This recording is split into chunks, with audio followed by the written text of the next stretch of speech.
मैं नफ़रत के काबिल न थी, लेकिन लोग मुझसे नफ़रत करने लगे। और अब यकीन है कि अगर माँ बाप ज़िंदा होते तो मुझे अपनी बेटी कहना पसंद ना करते, इसलिए कि तकदीर ने देश छीना। फिर एक बेईमान व्यक्ति ने, जिसे देश में दलाल कहते हैं, मुझे मासूम लड़की से वैसा बनाने पर मजबूर कर दिया। मेरी कहानी सीधी सादी सी है, मगर ज़िंदगी और वक्त की वजह से इतनी सीधी नहीं। बस जरा सा पैर फिसलने की देर है। नादान औरत तो सीधी दलदल में जा गिरती है। हालात के हाथों ये तबाह हाल है। औरत फिर चाहे जितनी पुकार पुकार कर कहे कि मुझे बचा लो, इस दलदल से निकालो, लोग उसे वैसा ही जानते हैं और उसे बचाने के लिए हाथ बढ़ाने से डरते हैं। कभी सोचा भी नहीं था कि इन पापों से नफरत करने के बावजूद इस बाजार की रौनक बनूंगी, जहां जिस्म फरोशी का कारोबार किया जाता है। मैं मुंबई के करीब एक गांव की रहने वाली थी। जब होश संभाला, बाप का साया सर से उड़ चुका था। हम 3 बहनें थीं और उनमें मैं सबसे बड़ी थी। गुर्बत की वजह से जब रिश्तेदारों ने आंखें फेर ली, तो दूसरी शादी करने के बजाय माँ ने दूसरों के घर में बर्तन मांजना ही सही समझा। इन हालात में बड़ी मुश्किल से मैट्रिक कंप्लीट की। माँ तो ज़्यादा मेहनत करने की वजह से जल्दी ही बुरी नज़र आने लगी थी। मैंने मैट्रिक इसलिए की थी कि कहीं नौकरी कर सकूं, अपनी माँ और छोटी बहनों का सहारा बन जाऊं। अब मैं नौकरी की तलाश में दर बदर भटकने लगी। कहीं लोग नौकरी के बदले इज्जत मांगते तो कहीं रिश्वत और सिफारिश को कहते। अब पता चला कि नौकरी ढूंढना कितना मुश्किल काम है। ये दुख वही लड़की जानती है जो इन हालात से गुजरती है। जिस मोहल्ले में हम रहते थे, वहाँ एक परिवार रहता था, जिसमें पति पत्नी और 2 बच्चे थे। घर के मालिक का नाम रंजीत था। उन दिनों जब मैं नौकरी की तलाश में मारी मारी फिर रही थी और हमारे घर के हालात बहुत ख़राब थे, तो एक दिन रंजीत हमारे घर आया। पड़ोसी होने के नाते माँ ने तो उसे अपना दुख सुनाया और रिक्वेस्ट की कि मेरी बच्ची को नौकरी दिलवा दो। रंजीत ने माँ को तसल्ली दी और कहा कि अगर तुम मुझ पर भरोसा करो तो मैं तुम्हारी लड़की को फ्रांस में नौकरी दिलवा सकता हूँ। बहुत अच्छी सैलरी मिलेगी, मैं खुद वहीं जा रहा हूँ और मेरे पत्नी बच्चे भी साथ जा रहे हैं। तुम्हारी बेटी रेखा वहाँ मेरे घर पर रहेगी। मैं हर हफ्ता तुम्हारी इससे फ़ोन पर बात करवा दिया करूँगा। गुर्बत से मजबूर होकर माँ उसकी बातों में आ गई और हाँ कर दी। रंजीत कुछ दिन के लिए गांव से चला गया। जब वापस आया तो माँ को खुशखबरी सुनाई कि अपनी फैमिली के साथ वो मेरा भी वीज़ा ले आया है। अब पासपोर्ट और टिकट का बंदोबस्त करना है। माँ ने अपने कानों से बालियाँ उतार कर उसे दे दी और कुछ पैसे रंजीत अपने पास से खर्च किए। इस तरह से सारे मसले ही हल हो गए। आखिरकार जाने का वक्त आ गया। मैं रंजीत और उसकी फैमिली के साथ हवाई जहाज़ में बैठ गई और हम फ्रांस आ गए। यहाँ कुछ दिन उसने मुझे अपनी फैमिली के साथ रखा और फिर वो मुझे एक ऐसी जगह ले आया जहाँ मुझसे और भी बदनसीब लड़कियाँ थीं। उनसे मिली तो पता चला कि रंजीत ने झूठ बोला था। वो हमें शारजा लेकर आ गया और यहाँ एक व्यक्ति के हाथों बेच दिया है। ये बाजारे हुस्न का दलाल था, जिसका काम औरतों को खरीदकर बाजारे हुस्न की रौनक बनाता था। मैं जिस इज्जत की हिफाजत में इतनी दूर आई थी, यहाँ वो नीलाम होने लगी। मेरा कोई हाल ना था। मौत की प्रार्थना करती थी, लेकिन मौत भी नहीं आती थी। मैं हर रोज़ जीती और रोज़ मरती थी। गिड़गिड़ा कर प्रार्थना करती कि हे भगवान, किसी शरीफ इंसान को मेरे पास भेज दें और वो मेरा हाथ पकड़कर मुझे इस दलदल से निकाले। आखिरकार ईश्वर को मुझ पर तरस आ गया और एक दिन एक व्यक्ति आया जो शक्ल से हिंदुस्तानी और शरीफ इंसान लगता था। उसने आते ही मुझसे सवाल किया, तुम मजबूर हो या खुशी से इस कांटे भरी सेज पर बैठी हो? मैंने उसकी तरफ चौंक कर ऐसे देखा जैसे किसी ने बिजली का झटका दिया हो। 1 साल से जैसे मैं बस इसी सवाल के इंतज़ार में बैठी थी। तभी फूट फूट कर रोने लगी। आंखों से आंसू की झड़ी लग गई, जैसे सावन भादों का महीना अपनी पूरी ताकत से बरसता है। जब रो रो कर दिल का गुबार निकल चुकी तो उसने कहा, सच कहा था मेरे दोस्त ने, मैं सही लड़की के पास पहुंचा हूं। क्या कहा था आपके दोस्त ने? और कौन है आपका दोस्त? मैंने रोती हुई आवाज़ में पूछा। तो उसने बताया, मैं इस बाज़ार की शौकीन नहीं और ना ही मेरा ये मकसद है यहाँ आकर खुद को बदनाम करूं। हाँ, मगर मेरे कुछ दोस्त ऐसे हैं जो इस जगह पर सुकून तलाश करने आते हैं। एक दिन वो मेरे रूम पर बैठे आपस में बातें कर रहे थे और मैं हैरत से उनकी बातें सुन रहा था। मोहित ने कहा कि यार आज तबीयत खराब है, उधर जाना चाहिए। दूसरा बोला, इस बार उस दलाल से कहना कि फिर उसी लड़की से नाम मिला दे जिसका नाम हमने रोती सूरत रखा है, हर वक्त रोती रहती है बस। अरे हाँ यार, वो रेखा है तो वो भी हमारी ही तरह हिंदुस्तानी है, पर शायद दिमागी मरीज है। खूबसूरत तो बहुत है लेकिन अभी तक उसने इस माहौल को स्वीकार नहीं किया है। कोई दिल बहलाने जाता है और वो रो रो कर गमों का दोगुना कर देती है, दिल खराब हो जाता है। मोहित ने कहा, यार तरस आता है उस पर। कमबख्त एक दलाल ने उसे धोखे से यहाँ लाया है, नौकरी का धांसा दिया था। बेचारी शरीफ है तभी तो रोती रहती है। मैंने जब दोस्तों से ऐसी बात सुनी, तुम्हारा अता पता पूछा और यहाँ तक आ गया।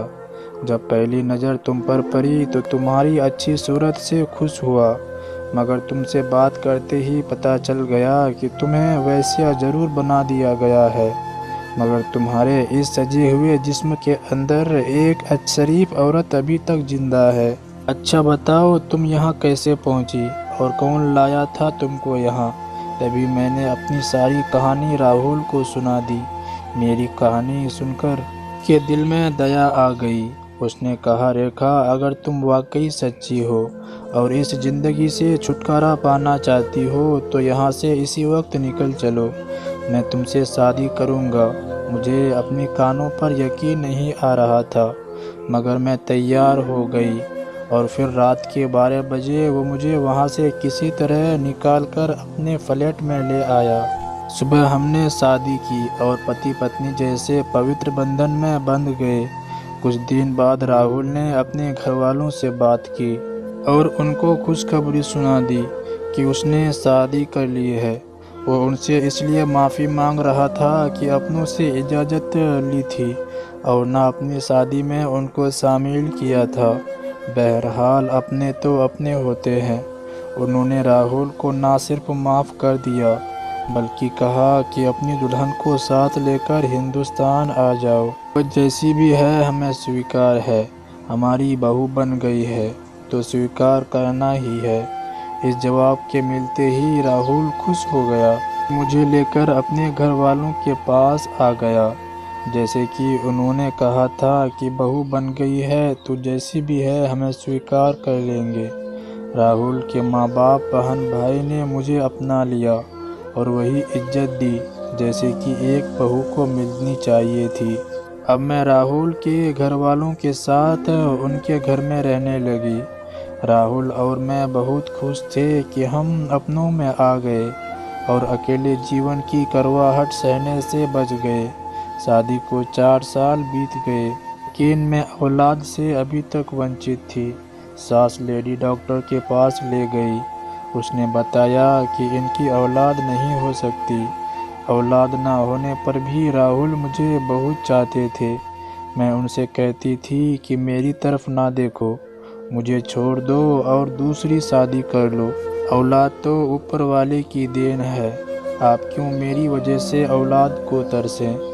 तब वो कहते थे कि मैं तुम्हें कभी तलाक नहीं दूंगा और कभी दूसरी शादी नहीं करूंगा। तुम्हारा क्या कसूर है? मैं क्यों तुम पर जुल्म करूं? पहले क्या कम दुख उठाया है तुमने? आपने एक बार बलि दी है मैं इस एहसान को नहीं भूल सकते, अब दूसरी बार ना दें। तो राहुल कहते थे, जब बलि दी है तो पूरी तरह दूंगा, वरना बलि वीरान जाएगी। वो मुझसे इतना प्यार करते थे, मैं भी दिलों और जान से उन्हें चाहने लगी थी। वो अच्छे इंसान थे, मैं भी अच्छे दिल की थी। ऊपर वाले ने हमारी जोड़ी खूब मिलाई थी और हम हंसी खुशी ज़िंदगी गुजार रहे थे। एक बार फिर मेरी ज़िंदगी में क़यामत की घड़ी आ गई। एक बार जब राहुल घर पर नहीं थे तो उनके एक दोस्त मोहित अपनी पत्नी के साथ हमारे घर में आ गए। मैं अनजाने में उनके सामने चली गई। मोहित ने मुझे देखकर पहचान लिया। कई बार उस बाजार में आ चुका था। उसने अपनी पत्नी को बता दिया कि राहुल की पत्नी का संबंध बाजार हुस्न से है। भगवान जाने राहुल की अक्ल में क्या हुआ था, जो एक वेश्या को पत्नी बनाकर घर ले आया है। उसे अपनी माँ और बहनों का भी पास ना रहा कि ये औरत कैसे उनके बीच में रहेगी। मोहित की पत्नी ने मेरी सास की भांजी निशा को सारा किस्सा बताया। वो उसकी दोस्त थी। निशा भी पेट की हल्की निकली और यूं बात होते होते सारे ख़ानदान में फैल गई। मेरी सास और नंदों को जब ये किस्सा पता चला तो उन्होंने राहुल से पूछा। तब उन्होंने हकीकत बताकर कहा कि हालात ने रेखा पर सितम किया है, इसका कोई कसूर नहीं है। मैं उसे पापी नहीं समझती, एक अच्छा इंसान बनकर उससे शादी की है मैंने। कोई कुछ भी कहे, मुझे हरगिज उसकी परवाह नहीं है। हम अपने घर में खुश हैं, कोई हमसे रिश्ता रखे या ना रखे। मेरी सास ने एतराज़ किया कि अगर वेश्या को पत्नी बना लिया था तो पहले बताना था, हम तुमको उसे यहाँ लाकर बसाने को ना कहते। अब तुम लोग हमसे अलग हो जाओ और अलग रहो, क्योंकि मेरी बेटियों की अभी शादी नहीं हुई है, उनके रिश्ते होने हैं। और जिस घर की बहू वैश्या हो, उस घर की बेटियों के रिश्ते कौन लेगा? मेरी बेटियां तो बिन ब्याह रह जाएगी। कौन सा शरीफ घराना मेरी लड़कियों को रिश्ता देगा? जब मैंने सास के मुंह से ये शब्द सुने तो मुझे अपने कानों पर यकीन ना आया। वो कह रही थी, मैं तो सास हूँ, अगर रेखा के माँ बाप भी इसके हालात जान ले तो वो भी इसे बेटी कहकर बुलाना पसंद नहीं करते। अब ये बात मुझे परेशान करने लगी। तभी मजबूर होकर राहुल ने किराए का मकान तलाश किया और हम अलग हो गए। अब अपने पति के माँ बाप के घर नहीं जाती, उनके बहन भाई और रिश्तेदार भी मुझसे मिलने नहीं आते। अचानक मिल जाए तो कतरा कर निकल जाते हैं, तब बहुत दुख होता है।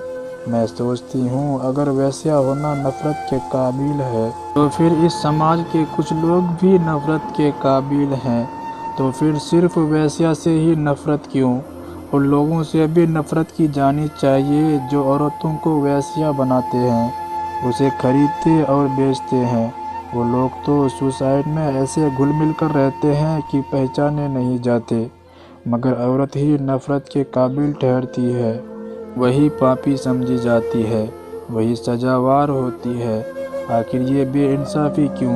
अफसोस तो ये है कि जिस व्यक्ति ने मुझे इस दलदल से निकाला, मुझे एक अच्छी ज़िंदगी दी, एक अच्छा काम किया, उसे भी लोग मेरे साथ सजा देने लगे। राहुल को लोग कहते कि आज ने रेखा से क्यों शादी की? क्या दुनिया में शरीफ लड़कियों की कमी थी जो ये गंदगी में जा गिरा? और मैं कहती हूँ कि शरीफ घराने की अच्छी अच्छी लड़कियों को तो सभी अपनाते हैं, रेखा को तो उस व्यक्ति ने अपनाया जो पापों की दलदल में फंसी किसी ऐसे औरत को इस दलदल से निकालता है, जो दिल से शरीफ लड़की की ज़िंदगी गुजारना चाहती है। अगर वाकई औरत ऐसी हो, वो एक शरीफ लड़की की ज़िंदगी गुजारना चाहती हो, तो उसको शरीफ की ज़िंदगी देना और पापों की ज़िंदगी से निकाल लेना एक बड़ी पुण्य का काम है। समाज चाहे राहुल को जितनी भी नफ़रत करे, मगर मैं तो यही कहूँगी कि राहुल ने मुझे अपनाकर जो पुण्य का काम किया है, उसका उसे बड़ा फल मिलेगा। दोस्तों, इसमें कोई शक नहीं कि राहुल ने बहुत अच्छा काम किया। उसने पापों में डूबी एक लड़की को निकाल कर साबित कर दिया कि अच्छे व्यक्ति आज भी है। दूसरी तरफ वो एक व्यक्ति था जिसने पैसों की खातिर एक शरीफ लड़की को वेश्या बनाने पर मजबूर कर दिया। तो दोस्तों, आप यहाँ राहुल के बारे में क्या कहना चाहेंगे कि जिसने इतना बड़ा कदम उठाया कि एक वेश्या के साथ शादी की? क्या ये हमारे समाज का हर लड़का कर सकता है? मेरे ख्याल में हर लड़का कभी भी नहीं करेगा। अगर नहीं कर सकता तो फिर ये शरीफ और इज्जतदार लड़के एक शरीफ लड़की को वेश्या बनाने पर क्यों मजबूर करते हैं? वेश्या को तो बुरा समझा जाता है, लेकिन सवाल ये पैदा होता है कि औरत आखिर वेश्या क्यों बनती है? इसमें मर्द का भी तो हिस्सा होता है ना। तो फिर वो मर्द बुरे क्यों नहीं जाने जाते? वेश्या का तो लोग अंतिम संस्कार करने से भी कतराते हैं, लेकिन उसी वेश्या के पास जाने वाले लोगों को कोई बुरा नहीं समझता। आखिर ऐसा क्यों है? कमेंट सेक्शन में दोस्तों अपनी राय का इजहार ज़रूर कीजिएगा। दोस्तों, क्या कहना है आपका इस गाने के बारे में? कमेंट करके हमें ज़रूर बताएं। वीडियो को लाइक कर दीजिए और चैनल को सब्सक्राइब करके घंटी को दबाकर ऑल पर सेट कर लीजिए, ताकि आने वाली वीडियो आपको तुरंत मिले। मुझे दीजिए अगले वीडियो तक इजाज़त। तब तक के लिए धन्यवाद।